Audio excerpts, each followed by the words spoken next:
రెండవ పత్రిక నుండి మొదటి అధ్యాయంలో కొన్ని మాటలను చూసుకున్నాం. ఈరోజు అదే పత్రిక నుండి రెండో అధ్యాయము మొదటి నుంచి 5 వచనాలు, అలాగే చివరి 3 వచనాలు, వచనం వెంబడి వచనం చదువుకుందాం. పేతురు రాసినటువంటి రెండో పత్రిక మొదటి 5 వచనాలు, చివరి 3 వచనాలు, మొత్తం 8 వర్డ్స్ ఉంటాయి. ఒకటి నేను, ఒకటి మీరు చదవదాం. రెండో అధ్యాయము మొదటి వచనం చదువుచున్నాను. మరియు అబద్ధ ప్రవక్తలు ప్రజల్లో ఉండిరి, అటువలననే మీలోను అబద్ధ బోధకులుందురు. వీరు తమ్మును కొనిన ప్రభును కూడా విసర్జించుచు తమకు తామే శీఘ్రముగా నాశనము కలుగు చేసుకొనుచు నాశనకరమగు భిన్నాభిప్రాయములను రహస్యంగా బోధించుదురు.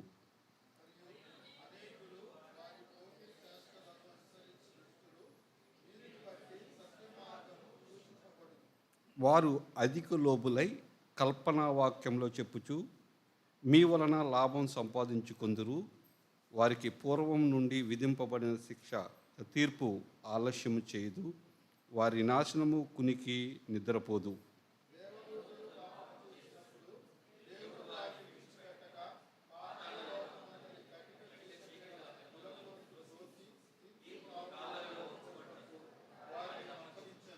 మరియు ఆయన పూర్వకాలమందున్న లోకమును విడిచిపెట్టక భక్తిహీనుల సమూహం మీదకి జలప్రలయం రప్పించినప్పుడు నీతిని ప్రకటించిన నోవాహును మరి 7 కాపాడిను.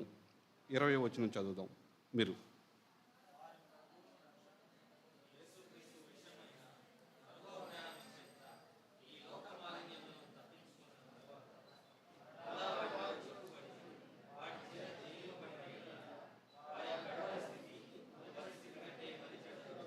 వారు నీతి మార్గమును అనుభవపూర్వకంగా తెలుసుకొని తమకు అప్పగింపబడిన పరిశుద్ధమైన ఆజ్ఞ నుండి తొలగిపోవుటి కంటే ఆ మార్గము అనుభవపూర్వకంగా తెలియక ఉండుటయే వారికి మేలు.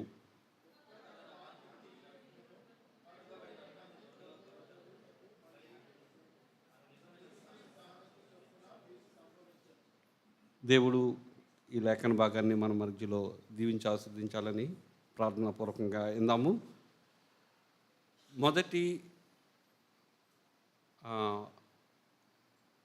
అధ్యాయములో లాస్ట్ టైం మనం చూసుకున్నాం, విశ్వాసి ఏ విధంగా అభివృద్ధి చెందుతాడు, అభివృద్ధి చెందడానికి ఏమి అవసరమో అన్నవి మొన్న లాస్ట్ వీక్ చూసాం. దేవుడి కార్యాలు, దేవుడి వాక్యము, దేవుని వాక్యము, దేవుని స్వభావం ద్వారా క్రైస్తవుడు అభివృద్ధి పదంలోకి నడుస్తాడు అని మనం చూసాం. ఈ అభివృద్ధి పదంలో ఉన్నప్పుడు ఏ విధంగా పోషింపబడతాడు అన్నది కూడా మనం లాస్ట్ వీక్ మొదటి అధ్యాయం నుంచి చూడగలిగాం. ఈ రెండో అధ్యాయంలో దేవుడు అది క్రైస్తవులుగా ఉన్న మనము ఏ విధముగా ఈ లోకంలో ఉన్నటువంటి బోధలు, అంటే అబద్ధ బోధలు కానీ దుర్బోధలు కానీ తప్పించుకోవడానికి ఏ విధంగా పోరాటం చేస్తాడు అన్నది పౌలు గారు ఈ రెండో అధ్యాయంలో లిఖించడం జరిగింది దైవవేశం వలన. అంటే ఈ రెండో అధ్యాయానికి మనము ఒక పోరాటము చేసే క్రైస్తవుడు ఏ విధంగా ఉంటాడు, ఆ పోరాటం దేని కొరకు ఉంటుంది అన్నది ఈ లేఖన భాగాల నుంచి మనం చూడొచ్చు. అయితే ఈ లేఖన భాగంలో వెళ్ళే ముందు ఒక చిన్న ఉదాహరణ మనం చూస్తే మంచిది. పోరాటం చేసే వ్యక్తి ఎదుటివాని బలము గురించి తెలుసుకుని వెళ్తూ ఉంటాడు. లోకానుసారంగా ఏదన్నా పోరాటం చేయాలనుకుంటే ఎదుటికి ఎంతమంది సైన్యం ఉంది, నా దగ్గర ఏ సైన్యం ఉంది, ఆపోజిట్ ఆయన దగ్గర ఎదుటి ఆయన దగ్గర ఎంతమంది యుద్ధ వీరులు ఉన్నారు, బలం కలిగిన వాళ్ళు ఉన్నారా, సామాన్యమైన ఉన్నారా, మన దగ్గర ఏముంది, ఎదుటి వాని దగ్గర ఎంత ఆలోచన జ్ఞానంతో ముందుకు సాగుతున్నారు, మనం ఎంత ఆలోచన జ్ఞానంతో ముందుకు సాగుతున్నాము, ఇలాంటి విషయాలన్నీ ఒకసారి ఆలోచించుకున్న తర్వాత మాత్రమే యుద్ధానికి దిగుతాడు, పోరాటం చేయడానికి వెళ్తాడు. అంతేనే తప్ప ఏమీ కాకుండా ఒక ఖడ్గం పట్టుకుని ముందుకు సాగితే విజయం చేకూరకపోవచ్చు. ఎందుకంటే బలాలు తెలియాలి, తెలిసినప్పుడే మనము పోరాటానికి ముందుకు సాగుతాం. ఇది మనకందరికీ తెలిసిందే, మనం చదువుకున్న భాగాల్లో కానీ ఎన్నట్లోంచి మనం చూస్తున్న మాటలే ఇవి. అయితే ఈరోజు అపోస్తులైన పౌలు గారు ఈ 2వ అధ్యాయం మొత్తం చూసుకుంటే అబద్ధ ప్రవక్తల గురించి, అబద్ధ బోధకుల గురించి, వారి నుంచి క్రైస్తవుడు ఏ విధమైన పోరాటం చేస్తాడు అన్నది లిఖించడం జరిగింది. ఆ కోణంలో మనం ఆలోచించాలి. ఎందుకంటే అబద్ధ బోధకులు మనలో ఉన్నారని, అబద్ధ ప్రవక్తలు మనల మధ్యలోనే ఉన్నారని మొదటి వచనంలోనే మనకి చూస్తూ ఉంటాం. ఈ అబద్ధ ప్రవక్తలు కానీ దుర్బోధలు కానీ మనము ఏ విధంగా త్రిప్పు కొట్టాలి, క్రైస్తవుడిగా ఈ లోకంలో నువ్వు ఒక నిజమైన క్రైస్తవుడిగా లోకంలో ముందుకు సాగుతున్నావు అని ముందుకు సాగేటప్పుడు ఇది కామన్గా మనకు వచ్చే శోధనలే. అయితే వీటి నుంచి మనము ఏ విధంగా ముందుకు సాగాలి, ఒక నిజమైన క్రైస్తవుడిగా ఏ విధంగా వెళ్ళాలి అని మనము ఆలోచించడానికి అపోస్తులైన పౌలు ఈ మాటలు రాసినట్టుగా మనం చూస్తూ ఉంటాం. అపోస్తులైన పేతురు గారు ఈ మాటలను రాసినట్టు చూస్తున్నాం. అయితే ఈ లేఖన భాగాల్లో మనకు దగ్గర 22 వచనాలు కనిపిస్తూ ఉంటాయి. ఈ 22 వచనాలని మనకి అర్థం అవడానికి ఒక 5 భాగాలుగా చేసుకోగలిగితే, 5 భాగాలుగా వీటిని విభజించి మనం చదువుకోగలిగితే మనకి చాలా ఉపయోగకరంగా ఉంటుంది. మొదటి భాగం ఏంటంటే దుర్బోధకులు ఎలా ఉంటారు, లేదా అబద్ధ ప్రవక్తలు ఎలా కనిపిస్తూ ఉంటారు అన్నది మొదటి 3 వచనాల్లో పేతురు గారు లిఖించినట్టుగా మనం చూస్తూ ఉంటాం. వారికి ఎటువంటి తీర్పు ఉంటుంది అన్నది 4 నుంచి 6 వచనాల్లో మనకి కనిపిస్తూ ఉంటుంది. అలాగే వారి నుంచి దేవుడు ఏ విధంగా తెప్పిస్తాడు అన్నదాన్ని మరొక 3 వచనాల్లో 7 నుంచి 9 వచనాల్లో లిఖించినట్టుగా వాళ్ళని వర్ణించారు. ఈ అబద్ధంగా మాట్లాడేవాళ్ళు కానీ, దుర్బోధలు మాట్లాడేవారిని కానీ 10 నుంచి 16 వచనాల్లో వారికి కొన్ని టైటిల్స్ ఇచ్చినట్టుగా చూస్తూ ఉంటాం. వాళ్ళు గుర్తుపట్టడానికి ఏ విధమైన మార్గాలు ఉన్నాయో ఆ మార్గాలని లిఖించినట్టుగా చూస్తాం. తర్వాత వారు చేసే వినాశనం కావచ్చు, లేదా విధ్వంసం, ఇలాంటి మాటలను లాస్ట్ 5 వచనాల్లో మనం చూస్తూ ఉంటాం. 5-6 వచనాలు అంటే 15 నుంచి 22 వచనాల్లో చూస్తే ఈ మాటలు కనిపిస్తాయి.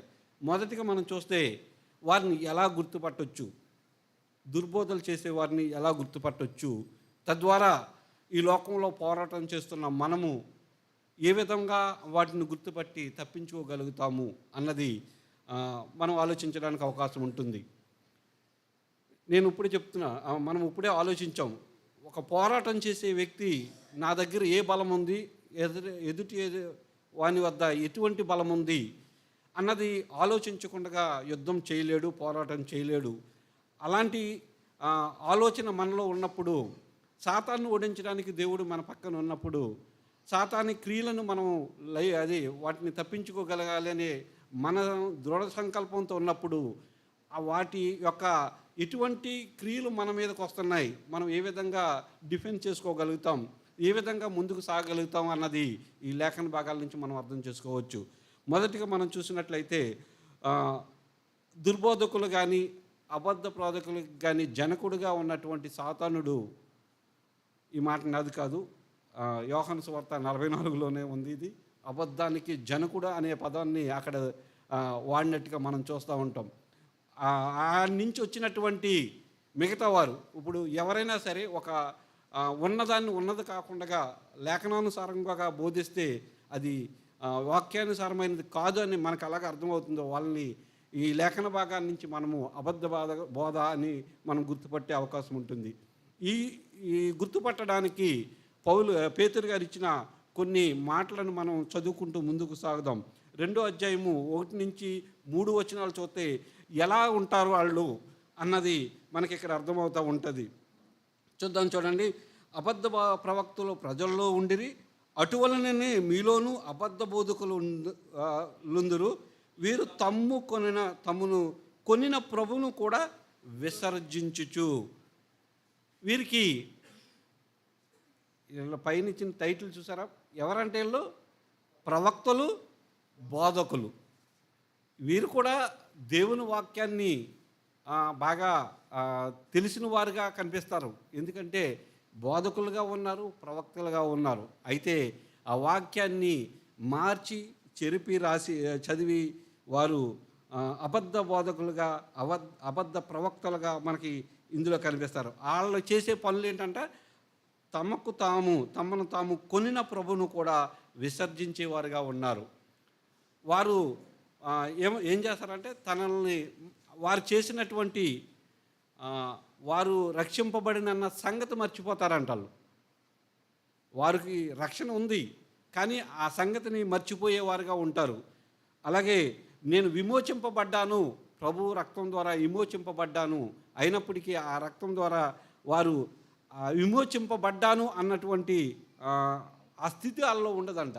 ఎలాగా ఇక్కడ మాటను చదివితే తమ్మును కొన్న ప్రభువును కూడా విసర్జించుచు, ఆ ప్రభువునే వారిని విసర్జించేవారుగా ఉంటారు. తన స్థితిని మర్చిపోయేవారుగా, లేదా ప్రభువు నన్ను రక్షించాడు, నా కొరకు రక్తం పెట్టాడు, నన్ను పాపం నుండి విమోచించాడు అన్నది మర్చిపోయి దేవుణ్ణి విసర్జించేవారుగా ఉంటారంటే ఎవరెళ్ళు అబద్ధ బోధకులు అవ్వచ్చు, అబద్ధ ప్రవక్తలు. వాళ్ళని ఈ మాటలను బట్టి మనం గుర్తుపెట్టుకోవచ్చు అండి. వాళ్ళని వారు చెప్పే మాటలు, వారు చేసే ఆలోచనలు కానీ దాన్ని బట్టి మనము వీరు పలానా అని ఈజీగా మనం గుర్తుపెట్టుకోవచ్చు. తర్వాత వచ్చిన తర్వాత భాగం తమకు తామే శీఘ్రముగా నాశనము కలుగు చేసుకొనుచు. వారే ఎవరో వీళ్ళని ఏం చేయాలంటే ఎవరో ఏం చేయక్కర్లేదు, వీళ్ళే శీఘ్రంగా నాశనం చేసుకునేవారుగా ఉంటారు. ఎవరు వీరిని నాశనం చేయనవసరం లేదు, వారే చేసుకుంటారు. అయితే ఇక్కడ ఆలోచన ఏంటంటే ఒక లేఖన భాగంలో ఇలా రాశారు, వారికి కూడా తెలియదంట ఇలా నాశనం అయిపోతున్నాను నేను అని. అలాంటి స్థితిలో ఉంటారంట వారు. ఈ భాగంలో వారే శీఘ్రంగా నాశనం చేసుకుంటారన్న ఆ భాగంలో వారికి కూడా తెలియదంట నేను ఈ తప్పు చేస్తున్నాను అనే చెప్పే లోపలే కూడా అది నాశనమైన స్థితిలో కనిపిస్తారంట. అబద్ధ బోధకులు అవ్వచ్చు, అబద్ధ ప్రవక్తలు. ఆ విధంగా మనము వారిని గుర్తుపట్టే అవకాశం ఉంటుందని పేతురు గారు మనకు తర్వాత వచనంలో నాశన కర్మకు భిన్నాభిప్రాయాలను రహస్యముగా బోధించుదురు. అసలు అభిప్రాయ భేదమే ఉండదు. క్రైస్తవులు అన్న మనకి అందరూ ఒకే అభిప్రాయంతో, ఒకే భావంతో ఉంటాము అని అందరికీ తెలుసు. అలాంటిది భిన్నాభిప్రాయాలు, ఒక అభిప్రాయం కాకుండా వేరే అభిప్రాయాన్ని సంఘంలోకి తీసుకొచ్చి సంఘంలో ఉన్న వ్యక్తులతో మాట్లాడుతూ, అది కూడా ఎలాగంటే నాశన కర్మకు భిన్నాభిప్రాయాలని పోనీ అది కూడా స్ట్రైట్గా ఉండదంట, రహస్యంగా బోధించేవారుగా ఉంటారంటే. ఇలాంటి లక్షణాలు కనిపిస్తే వీరిని ఎవరిని అంటారంట? పేతురు గారు అన్నట్టు దుర్బోధలు చేసేవారుగా మనం చూస్తూ ఉంటాం. ఇంకా ఇలా కిందకి చదివితే ఇంకా మనకి అనేకం కనిపిస్తాయి. అనేకులను బోధించుతూ మరియు అనేకులు వారి పోకిరి శాస్త్రాలను అనుసరించి నడుతురు. వీళ్ళ చెడిపోవడమే కాకుండా వీళ్ళను అనుసరించే వాళ్ళు కూడా చెడిపోయే అవకాశం ఉంటుందని ఇక్కడ అలాంటి బోధ వారు బోధిస్తారు. దానివల్ల మొత్తం సమాజానికి నాశనం అన్నట్టుగా ఇక్కడ మనం చూడవచ్చు. తర్వాత అనుసరించి నడుతురు, వీరిని బట్టి సత్య మార్గము దూషింపబడుతుందని. సత్య మార్గం అంటే మనందరికీ తెలుసు, వాక్యానుసారంగా నడవడమే సత్యం. కాబట్టి ఆ మార్గం నుంచి దూషింపబడే విధంగా వారి ప్రవర్తన ఉంటుందని, అలాగే వారు లోబులై ఉంటారు, అలాగే కల్పన వాక్యాలని చెప్పేవారుగా ఉంటారు, వారు వీరి వలన లాభాన్ని పొందుకునేవారుగా ఉంటారు అని ఈ లేఖన భాగాన్ని నుంచి మనము వీరందరూ ఎలా గుర్తుపట్టగలుగుతాం? ఇప్పుడు మనం చదువుకున్నాం. ఒక 7, 8 రకాలుగా ఇక్కడ రాసినటువంటి పేతురు గారు రాసినటువంటి ఈ మాటలను మనం చదువుకున్నాం. ఏంటంటే అయి వారు తమను కొనిన ప్రభువునే విసర్జించేస్తారు. అలాగే వారికి వారే శీఘ్రంగా నాశనం తెచ్చుకుంటారు. అలాగే నాశనకరమైనటువంటి భిన్నాభిప్రాయాలు రహస్యంగా బోధిస్తారు. పోకిరీ శాస్త్రాలు అనుసరించి నడిచేవారుగా వారు కూడా ఉన్నవారు నడిచేవారుగా చూస్తారని, సత్య మార్గం దూషింపబడుతుందని, లోబులు కల్పనా వాక్యాలు చెప్పేవారుగా ఉంటారు. లాభము ఆశించి ఈ మాటను మనం చూస్తే లాభం ఆశించేవారుగా ఉంటారు. వీళ్ళని ఈజీగా గుర్తుపట్టవచ్చు. లాభం ఆశించేవారుగా ఉన్నప్పుడు ఆటోమేటిక్గా వీళ్ళు ఈ కోవకు చెందిన వారుగా అని మనం గుర్తుపట్టవచ్చు. వీరికి అక్కడే పేతురు గారు ఒక శిక్ష కూడా ఉందని రాయడం చూస్తూ ఉంటాం. చూడండి, అది ఎక్కడుందంటే వారికి విధింపబడిన తీర్పు ఆలస్యం చేయదు, వారి నాశనము కునికి నిద్రపోదు అని అక్కడ 3వ వచనం లాస్ట్లో కనిపిస్తూ ఉంటుంది. అంటే ఈ భాగాన్ని బట్టి మనము ఒక అబద్ధ ప్రవక్త కానీ అబద్ధ బోధకులు కానీ ఈ లక్షణాలు ఏమైనా కలిగి ఉంటే మనకి తెలిస్తే వారికి దూరంగా జరిగి దేవునికి దగ్గరగా ఉంటూ మనం ముందుకు సాగాలని ఈ లేఖన భాగాన్ని నుంచి పేతురు మనతో మాట్లాడుచున్నట్టుగా మనం చూస్తూ ఉంటాం. వీళ్ళని ఎలా గుర్తుపట్టుతున్నాం సరే, అయితే వీరికి ఎటువంటి తీర్పు ఉంటుంది అన్నది కింద భాగాల్లో పేతురు గారు లిఖించినట్టుగా చూస్తూ ఉంటాం. 4, 6 వచనాల్లో ఒక 3 ఉదాహరణలు పేతురు గారు అక్కడ పెట్టినట్టుగా మనం చూస్తూ ఉంటాం. ఎవరికి ఇటువంటి బోధ అబద్ధ బోధ కానీ దుర్బోధలు కానీ బోధించే వారికి 3 శిక్షలు అంటే 3 తీర్పులు వారి మధ్యలో పెట్టినట్టుగా అక్కడ చూస్తూ ఉంటాం. మొదటి తీర్పు చూసినట్లయితే 4వ వచనంలో కనిపిస్తా, అది 4వ వచనంలోనే కనిపిస్తుంది. చూడండి, దేవదూతలు పాపం చేసినప్పుడు దేవుడే వారిని విడిచిపెట్టక పాతాళ మందలి కటికి చీకటి గల బిలములలోనికి త్రోసి తీర్పుకు కావలిలో ఉంచుటకు వారిని అప్పగించెను. ఇది మనకు బాగా తెలుసు. ఏంటంటే దేవదూతలు పాపం చేసినప్పుడు వారిని ఈ లోకాల్లో అది పాతాళంలో పడేసి వారికి కటిక బిలంలో వారిని విడిచిపెట్టినట్టుగా మనం చూస్తూ ఉంటాం. దీన్ని బట్టి మనం ఆలోచించాలంటే వారికి క్షమాపణ లేదు అని మనం గుర్తెరగవలసిన అవసరం ఉంటుంది. ఎవరికి ఇటువంటి బోధ చేసే వారికి క్షమాపణ అన్నది లేదు అన్నట్టుగా, వారికి తీర్పు ఉంది, ఒక తీర్పు ఉంది, అది కూడా కట్టిక చీకట్లో వారిని పడేస్తారు అని మనము ఈ లేఖన భాగాల నుంచి నేను ఎక్కడ కొత్తవి కూడా దీని నుంచే ఆ 3 మగట్లని తీసుకోవడం జరిగింది. ఇటువంటి తీర్పు ఉంటుంది. ఈ కటిక చీకట్లో పడేయడము, వారికి తీర్పు ఉండదు. నెక్స్ట్ ఇంకోటి ఏంటంటే వారికి క్షమాపణే దొరకదు అన్నట్టుగా అన్నట్టుంటుంది. ఈ పాతాళం దేవుణ్ణి ఏంటంటే దేవునికి దూరంగా ఉన్న వాళ్ళని దేవదూతలు పాపం చేసినప్పుడు వాళ్ళని ఇలా చేసినట్టుగా మనం చూస్తూ ఉంటాం. రెండోదిగా చూసినట్లయితే నెక్స్ట్ దాంట్లో చూడండి, 5వ వచనంలో మరియు ఆయన పూర్వకాలమందున్న లోకమును విడిచిపెట్టక భక్తిహీనుల సమూహం మీదకి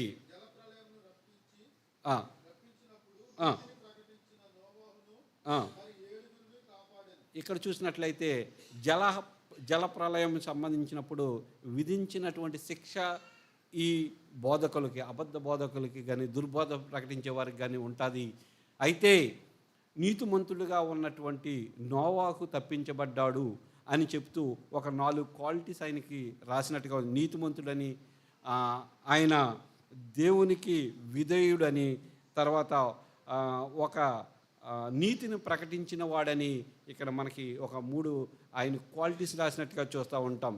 జలప్రలయంలో ఎటువంటి తీర్పు వచ్చిందో అవిశ్వాసులకు కానీ దేవుని నమ్మని వారికి కానీ ఎటువంటి తీర్పు ఉందో అటువంటి తీర్పు అబద్ధ బోధకులకు ఉంటుందని ఈ లేఖన భాగం నుంచి మనము గ్రహించవచ్చు. అయితే నీతిని అనుసరించి నడిచినటువంటి నోవాహుకి కానీ, నీతిమంతుడైన నోవాహుకి కానీ ఆయనతో పాటు అతను కుటుంబం రక్షింపబడినట్టు ఈ లేఖన భాగాల నుంచి మనం గ్రహిస్తూ ఉంటాం. మూడోది చూసినట్లయితే 3వ తీర్పు కూడా ఇక్కడే కనిపిస్తూ ఉంటుంది.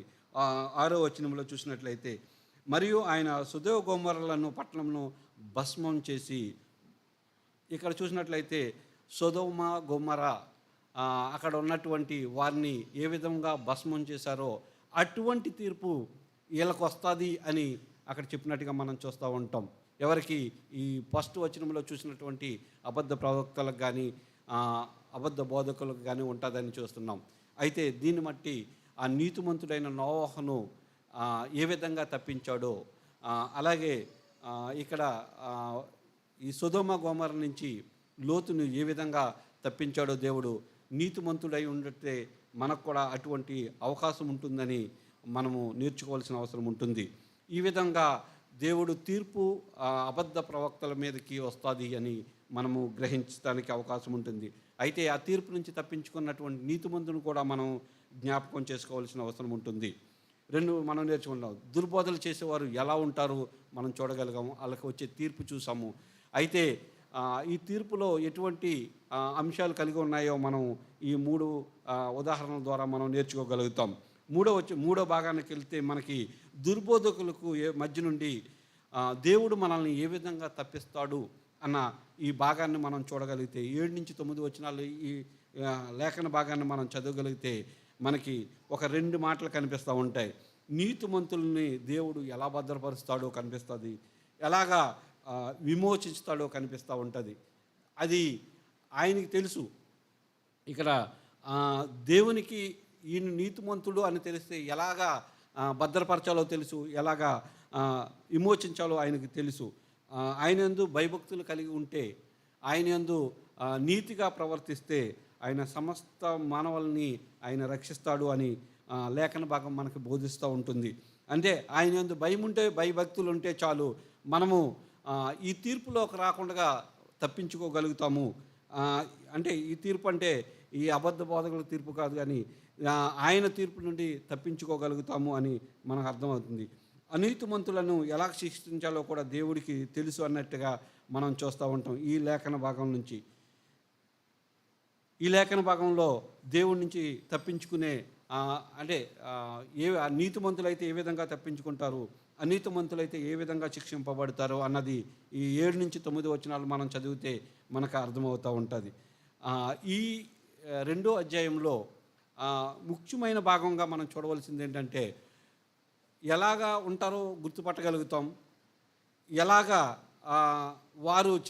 వారికి పనులకు తీర్పు వస్తుందో గుర్తుపట్టగలుగుతాం, దేవుడు ఏ విధంగా తెప్పేస్తాడో గుర్తుపట్టగలుగుతాం. అయితే ఈ 4వ భాగంలో దగ్గరగా ఒక 6 వచనాలు కనిపిస్తూ ఉంటాయి. ఈ 6 వచనాల్లో వారిని గుర్తుపట్టేటప్పుడు వారు చేసే పనులను బట్టి మనము వారి యొక్క ఉద్దేశాలను బట్టి మనం వారిని గ్రహించవలసిన అవసరం ఉంటుందని ఇక్కడ లిఖించినట్టుగా మనం చూస్తూ ఉంటాం. దుర్బోధకులను ఏ విధంగా గుర్తుపట్టవచ్చు అన్న భాగానికి ఈ భాగంలో మనకి దేవుడు లిఖించినట్టుగా ఉంటాడు. మొదటి వచనంలో, అంటే నేను ఇప్పుడు వరకు 9 వచనాలు 10-12 వచనాల దాకా చూస్తే ఆ లేఖన భాగంలో ఆ దుర్బోధకులు అన్నవాళ్ళు తిరుగుబాటుతనం కలిగి ఉంటారంట. ఎలా ఉంటారు? తిరుగుబాటుతనము చేసేవారుగా ఉంటారు. వారు ఎలా తిరుగుబాటు అనేది ఈ లేఖన భాగాల్లో చూస్తే 10-12 దాకా చూస్తే మనకి శరీరానుసారంగా నడుస్తూ ఉంటారు. క్రైస్తవుడుగా మనం ఉన్నవాడంటే మనం ఎలా ఉండాలి? ఆత్మానుసారంగా జీవించాలి, ఆత్మీయంగా జీవించాలి అని బోధింపబడుతున్న మనము, వీరైతే శరీరానుసారంగా తిరుగుతూ ఉంటారు, శరీరానుసారంగా నడుచుకునేవారుగా ఉంటారు. అలాగే ప్రభుత్వానికి వ్యతిరేకంగా, ఏ ప్రభుత్వం, నువ్వు ప్రభుత్వం అవ్వచ్చు, సంఘానికి అవ్వచ్చు, వ్యతిరేకంగా నడుస్తూ ఉంటారు. సంఘ కట్టుబాట్లు ఉంటే కట్టుబాట్లకు వ్యతిరేకంగా నడుస్తారు, కుటుంబ వ్యవస్థకి వ్యతిరేకంగా ఉంటారు.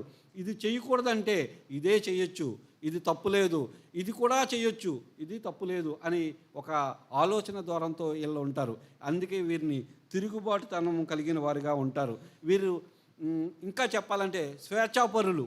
స్వేచ్ఛను వాళ్ళ సొంతంగా తీసుకుని దేవుని సంఘంలో ఎంతవరకు ఉండాలో అంతవరకు కాకుండా వాళ్ళ ఇష్టం వచ్చినట్టుగా ప్రవర్తించేవారుగా ఉంటారు అని ఈ మాటలు మనకి ఇక్కడ ఉంటుంది. మహిమను దూషించేవారుగా ఉంటారు అని, ఈ తిరుగుబాటుతనం చేసేవారుగా ఉంటారని ఈ 3 వచనాల్లో మనకు కనిపిస్తూ ఉంటుంది. అంటే వాళ్ళని ఎలా గుర్తుపట్టవచ్చు అంటే వారు తిరుగుబాటుతనం చేసేవారుగా ఉంటారు అని ఈ లేఖన భాగం నుంచి మనం చూస్తూ ఉంటాం. 12వ వచనంలో 2వ భాగంలో చూస్తే ఒక మాట కనిపిస్తుంది చూడండి. 12వ అధ్యాయం 2వ వచనం 2వ భాగంలో వారు వివేక వివేక శూన్యములకు మృగముల వలె ఉండి అనే మాట కనిపిస్తుంది. అంటే దీని అర్థం మనం అర్థం చేసుకోవాలనుకుంటే ఒక జంతు స్వభావం కలిగిన వారుగా ఉంటారు. ఎవరు?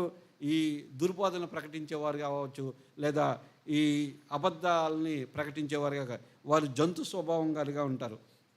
వారి నాశనం కూడా అక్కడే 12వ వచనంలోనే కనిపిస్తుంది. వారికి వారే నాశనం అయినట్టుగా లేఖనాలు కనిపిస్తూ ఉంటాయి. అంటే దుర్బోధని ప్రకటించేవారు నాశనం వారే నాశనం అవుతూ ఉంటారు. ఇందాక మనం మొదటి 2 వచనాల్లో చదువుకున్నప్పుడు ఎలా ఉంటుందో అటువంటి ఆలోచన వాళ్ళకు ఉంటుంది. కాబట్టి దాన్ని బట్టి మనము గుర్తుపట్టవచ్చు. 13వ వచనం చదివితే ఒక మాట కనిపిస్తుంది చూడండి. ఒకనాటి సుఖానుభవం సంతోషమని ఎంచుకుందురంట. ఏంటంటే సుఖాన్ని ఎక్కువగా ప్రేమించేవారుగా ఉంటారు. వీరికి కష్టం గురించి వాళ్ళకు ఆలోచన ఉండదు, కానీ సుఖమే వీరు తన భోగముల యందు సుఖించెదరు అని కింద కనిపిస్తుంది.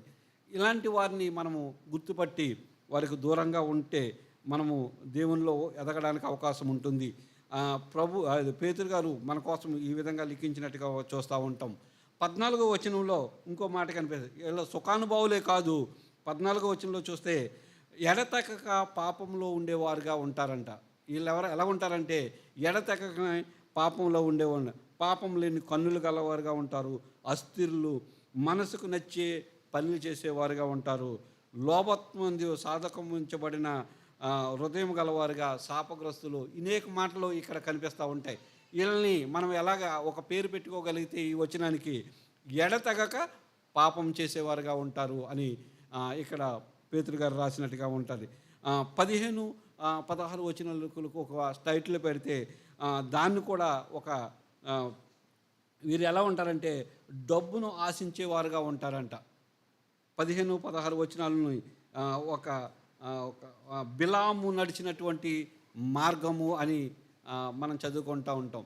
సంఖ్యాకాండంలో మనకు కనిపిస్తుంది. 22 నుంచి 24 వచ్చే 23 అధ్యాయాల్లో కనిపిస్తూ ఉంటుంది సంఖ్యాకాండంలో.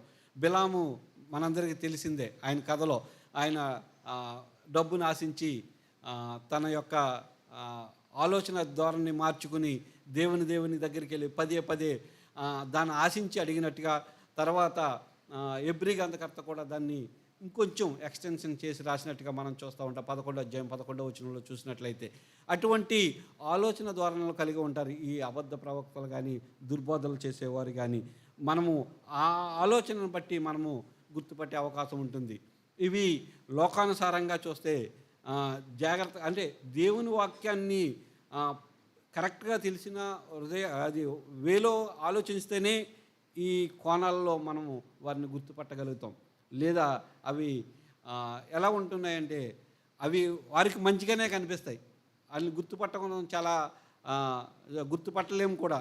ఇది ఆయన లోభత్వంలో ఉన్నాడు, ఆయన ఎడతెగక పాపం చేసేవాడుగా ఉన్నాడు, లేదా సుఖాన్ని ఎక్కువగా కోరుకునేవాడుగా ఉన్నాడు, లేదా వారి జంతు స్వభావము, లేదా తిరుగుబాటు చేసే తనము, ఈ లక్షణాలన్నీ మనం ఎలాగ చూడగలుగుతామంటే వాక్యం కోణంలోంచినే చూడగలిగితేనే మనం అర్థం చేసుకోగలుగుతాం. లేకపోతే మనం అర్థం చేసుకోలేం. మనందరికీ తెలుసు. ఒకసారి బయట ప్రపంచానికి బయటికి వెళ్ళి మనం చూడగలిగితే ఈ లక్షణాలు ఉన్న వాళ్ళు అనేకులు మనకి తారసపడుతూ ఉంటారు. వీటి నుంచి మనము తప్పించుకోగలగాలి. మొన్న నేను వైజాగ్ వెళ్ళినప్పుడు ఒక ఆయన ఒక ఏరియాలో నుంచుంటే ఒక ఆయన వచ్చి వాక్యం చెప్తున్నాడు నాకు, మీరు యెహోవా సాక్షులు ఎందుకు కాకూడదు మీరు అని. అవుతామండి, ముందు నాకు చిన్న పని ఉందా అని చెప్పేసి అక్కడి నుంచి తప్పించుకుని పారిపోయాను. ఎందుకంటే వాళ్ళ దగ్గర చాలా బలమైన ఆయుధాలు కనిపిస్తున్నాయి. ఒకసారి విజయవాడ బస్ స్టాండ్లో కూడా నేను చేశాను. అసలు వాళ్ళు ఎంత ప్రాక్టీస్గా మాట్లాడుతున్నారంటే, అలాంటి వారి నుంచి తప్పించుకోవాలంటే దేవుని వాక్యం హృదయంలో ఉంచుకొని బెటరు వాళ్ళకి సమాధానం చెప్పే ధైర్యం మనకు ఉంటే మంచిది. లేదా వారిని తప్పించుకోవడం చాలా అవసరం. లేదంటే మనం కూడా వాళ్ళ ఉచ్చుల్లో పడిపోయి వాళ్ళతో పాటు వెళ్ళిపోయే అవకాశాలు చాలా కనిపిస్తూ ఉంటాయి. అలాగా మారిపోయిన వాళ్ళు అనేకులు యెహోవా సాక్షులు గృహాల్లో ఉన్నారు ఇప్పటికీ. ఎందుకంటే వారిని మాట్లాడే మాటలు అలాంటివి కాబట్టి. అందుకే యెహోవా సాక్షులు అని కాకుండా చాలా ఉన్నాయి ఇలాంటివి. మనందరికీ చాలా వరకు తెలుసు మనకి. వాటి నుంచి బయటపడడానికి ఇటువంటి ఆలోచన ధారణతో ముందుకు సాగాలని ప్రభుపేట మనం చేస్తున్నాను. అయితే చివరగా చూసినట్లయితే వారు లాస్ట్ 17 నుంచి 22 5 వచనాల్లో చూస్తే వారి యొక్క విధ్వంసం ఎలాగా ఉంటుందంటే, ఎలాగా నాశనం చేయాలని చూస్తారంటే అన్నది ఈ మాటల్లో కనిపిస్తూ ఉంటుంది. దుర్బోధ చేసేవాళ్ళు ఒక లక్ష్యాన్ని కలిగి ఉంటారంట. ఒక లక్ష్యాన్ని బేస్ చేసుకుని వారు దుర్బోధన మొదలుపెట్టి అక్కడి నుంచి వాళ్ళని నాశనానికి నడిపిస్తూ ఉంటారంట. వాళ్ళందులో 2-3 ఉదాహరణలు కనిపిస్తున్నాయి. అక్కడ చూడండి, ఒకటి కనిపిస్తుంది, నా దగ్గరికి రండి దాహము తీర్చుకోండి అనే మాట కనిపిస్తూ ఉంటుంది. అసలు ఆ మాటని ఆలోచిస్తేనే మనకు అర్థమవుతూ ఉంటుంది. అసలు వాళ్ళ దగ్గర వాక్యం ఉంటే అసలు ఆ బోధే రాదు. ఆ బోధ నుంచి తప్పించి పడ్డారు కాబట్టే, అంటే ఏమీ లేదు నా దగ్గర అయినప్పటికీ నేను సమస్తం చేయగలను అనే ఉద్దేశంతో వాళ్ళని తీసుకెళ్ళి నాశనానికి నడిపించేవారుగా ఉంటారు. అలాగే ఇక్కడ చూడండి, ఇక్కడ ఒకటి కనిపిస్తూ ఉంటుంది. తర్వాత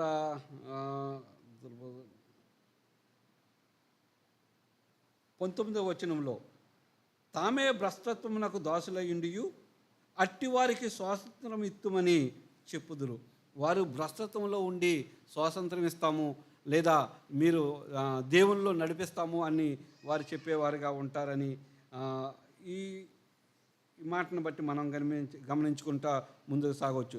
అయితే ఈ లోకమాలిన్యము తప్పించుకొని 20వ వచనంలో మళ్ళీ తిరిగితే వారు ఎలా ఉంటారు అని 2 ఉదాహరణలు మనకి అక్కడ కనిపిస్తూ ఉంటాయి. వీటిని బట్టి మనం గ్రహించవలసింది ఏంటంటే దుర్బోధలు అన్నవి మన మధ్య, మన దూరంలో, మనకి మన చుట్టూ తిరుగుతున్నట్టే ఉన్న అంశమని మనం గ్రహించి వాటి నుంచి జాగ్రత్త పడి మనము మన ఆత్మీయతను కట్టుకుంటూ ముందుకు సాగాలని ప్రభుపేట మనం చేస్తున్నాను. ఈ మాటలు పేతురు గారు ఎందుకు రాసుంటారు అని ఆలోచించడం మొదలుపెట్టా. అసలు ఇంత క్షుణ్ణంగా, అంటే ఇంత విపులంగా దుర్బోధల కోసం పేతురు గారు రాసినట్టుగా మనం చూస్తున్నాం.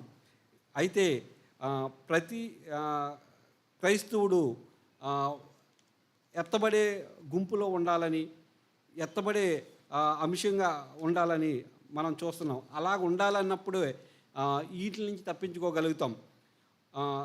ఎత్తబడే ఒక విశ్వాసి ఏ విధంగా ఉంటాడు, అయితే వీటి నుంచి తప్పించుకుని పరిశుద్ధత కలిగి,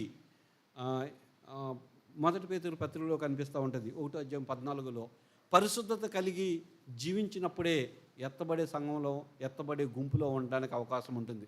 ఈ 22 వచనాల్లో చదివిన నీతిమంతుడగు నోవాహు, నీతిమంతుడగు లోతు అనే ఆ 2 పదాలు కనిపిస్తుంది చూసారా. ఆ నీతిమంతుడు అన్న లక్షణం మనలో కనపడకపోతే మనం ఎత్తబడే గుంపులో ఉండం, ఎత్తబడే సంఘంలో ఉండం. అందుకని పేతురు గారు మొదటి పత్రికలో రాసినట్టు పరిశుద్ధత కావాలి. ఆ పరిశుద్ధత ఉన్నప్పుడే మనము ఎత్తబడే విశ్వాసిగా ఉండగలుగుతాము అని అక్కడ లేఖన భాగాల నుంచి మనం గమనించవచ్చు.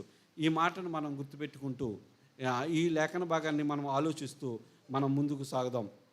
నేను ఇటువంటి ఆలోచన ధోరణ ఉందా, నేను గుర్తుపట్టే సంఘంలో ఉండగలుగుతున్నానా, గుర్తుపట్టే విశ్వాసిగా నేను కొనసాగుతున్నానా, ఏది మంచి బోధ, ఏది దుర్బోధ, దుర్బోధకి ఎలా ఉంటారు, ఎటువంటి తీర్పు ఉంటుంది, ఎటువంటి వాళ్ళని గుర్తుపట్టడం ఎలా, గుర్తుపడితే ఏ విధంగా దేవుడు తప్పిస్తాడు, ఎటువంటి కృప మనకు దొరుకుతుంది, అప్పుడే నేను పరిశుద్ధత కలిగి దేవునిలో ఎత్తబడతాను అనే ఆలోచన ద్వారంతో మనము ముందుకు సాగుదాం.